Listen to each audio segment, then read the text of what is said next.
প্রতি সপ্তাহে নতুন নতুন ভূতের গল্প দেখতে সাবস্ক্রাইব করুন বাংলা ভূতের গল্প চ্যানেলটিকে। সেই সাথে বেল আইকন প্রেস করতে ভুলবেন না। বন্ধুরা, আজকের এই সত্যিকার ভূতের গল্পটি পাঠিয়েছে আব্দুল্লাহ, বাংলাদেশের নরসিংদী জেলা থেকে।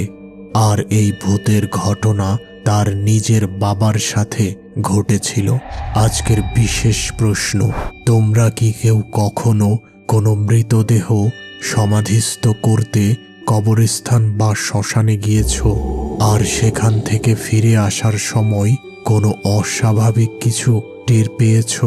নিচের কমেন্টে জানাও। এই ভূতের ঘটনা যখন আমার বাবার সাথে ঘটেছিল তখন তার বয়স ছিল 22 বছর। তিনি তখনও বিয়ে করেননি। সেই সময় আমার বাবা সুতা দিয়ে গামছা তৈরি করতেন এবং সেই গামছাগুলো বাজারে বিক্রি করে বেশ কিছুটা টাকা উপার্জন করতেন। একদিন রাতে তিনি গামছা তৈরির কাজ করছিলেন। এমন সময় তিনি খবর পেলেন তার এক দূর সম্পর্কের দাদি মারা গেছেন। বাবা তখন দ্রুত তার কাজ বন্ধ করে ওই দাদির বাড়ির উদ্দেশ্যে রওনা দিলেন। তিনি একাই রাতের বেলা প্রায় 2 কিলোমিটার রাস্তা হেঁটে ওই দাদির বাড়ি পৌঁছালেন। দাদির জানাজা ও তার কবর দেওয়ার কাজ শেষ করে আবার আমার বাবা একাই নিজ বাড়ির উদ্দেশ্যে রওনা দিলেন। রাত তখন প্রায় 1টার মতো হবে। রাস্তাতে আর কোনো মানুষজন ছিল না। বাবা একেবারে একদম একা হেঁটে চলেছেন নিজ বাড়ির দিকে। প্রায় অর্ধেক পথ অতিক্রম করার পর বাবা সামনের এক ঝোপে কিছু শেয়াল দেখতে পেলেন এবং তারা কিছু একটা জিনিস খাচ্ছে। ওই জিনিসটি খুব ভালো করে লক্ষ্য করতেই বাবার শরীর বেয়ে এক ঠান্ডা স্রোত বয়ে গেল। জিনিসটি আর কিছুই না, একটি মানুষের অর্ধ খাওয়া মৃতদেহ। নিশ্চিত ওই শেয়ালগুলো পাশের কোনো কবরস্থান থেকে লাশটিকে উঠিয়ে এনেছে।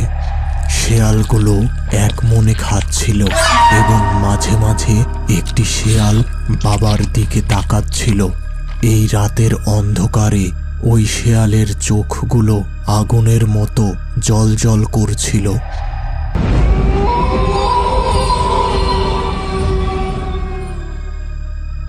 বাবার মনে হচ্ছিল এই শেয়ালগুলো যেন পৃথিবীর কোনো শেয়াল নয়, সোজা নরক থেকে এই ভূমিতে চলে এসেছে। ওই সময় বাবা খুব ভয় পাচ্ছিলেন, কিন্তু তখন তার মনে হলো এখান থেকে চলে যেতে পারলেই তার বিপদ কাটবে। তখন তিনি মনে কিছুটা সাহস সঞ্চার করে নিচ থেকে ছোট একটি গাছের ডাল হাতে নিয়ে আবার হাঁটা শুরু করলেন।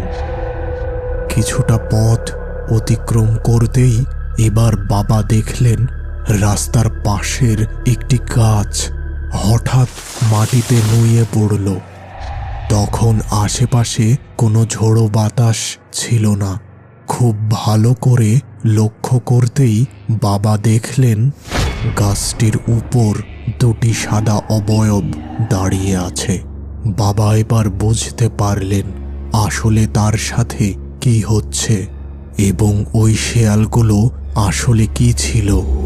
ওই সময় আশেপাশে কোনো বাড়িঘর ছিল না যে তিনি চিৎকার করে মানুষের কাছে সাহায্য চাইবেন। তিনি এবার সিদ্ধান্ত নিলেন ওই নুয়ে পড়া গাছটির দিকের রাস্তা দিয়ে তিনি আর সামনে এগোবেন না। পাশের ছোট একটি রাস্তা দিয়ে তিনি তার বাড়ি যাবেন। তবে সমস্যা হলো এই ছোট রাস্তা দিয়ে তার বাড়ি যেতে হলে সামনে একটি ছোট খাল পাড়ি দিতে হবে। খালটি সম্পর্কে গ্রামের মানুষের মনে বিশেষ ভয় ছিল। তবে বাবা ওই খাল পাড়ি দিয়েই তার বাড়ি যাওয়ার সিদ্ধান্ত নিলেন। খালের কিছুটা কাছে আসতেই বাবা হঠাৎ থেমে গেলেন এবং ভয়ে ওইখানে কাঁপতে থাকলেন। এদিকে তখন সময় ছিল প্রায় ভোর রাত। এমন সময় তিনি টের পেলেন কিছু জেলে তার দিকেই আসছে। বাবা বুঝতে পারলেন এরা সারা রাত মাছ ধরে এখন বাড়ির দিকে ফিরছে। বাবা তাদের দেখে সাহস ফিরে পেলেন এবং তাদের কাছে সাহায্য চাইলেন। লোকগুলো কিছু বলতে যাবে এমন সময় বাবা সেখানে অজ্ঞান হয়ে পড়ে গেলেন। ওই জেলেগুলো বাবাকে চিনতেন, তাই তারা বাবাকে অজ্ঞান অবস্থায় তার বাড়ি পৌঁছে দিয়েছিলেন। পরদিন সকালে বাবার শরীরে ভীষণ জ্বর আসে। আমার দাদি তখন বাবাকে একজন হুজুরের কাছে নিয়ে যান। হুজুর জানায়, আপনার ছেলের সাথে ভীষণ খারাপ কিছু ঘটতে পারত। আল্লাহ নিজ হাতে তাকে বাঁচিয়েছে। আমি কিছু ব্যবস্থা করে দিচ্ছি। আশা করি আর কোনো সমস্যা হবে না। তবে আগামী কিছুদিন আপনার ছেলে যেন ঘরের বাহিরে না বাহির হয়। এর কিছুদিন পরে বাবা সম্পূর্ণ সুস্থ হয়ে গিয়েছিলেন। তবে এরপর থেকে তিনি আর কখনো রাতের বেলা ওই রাস্তায় একা চলাফেরা করেননি।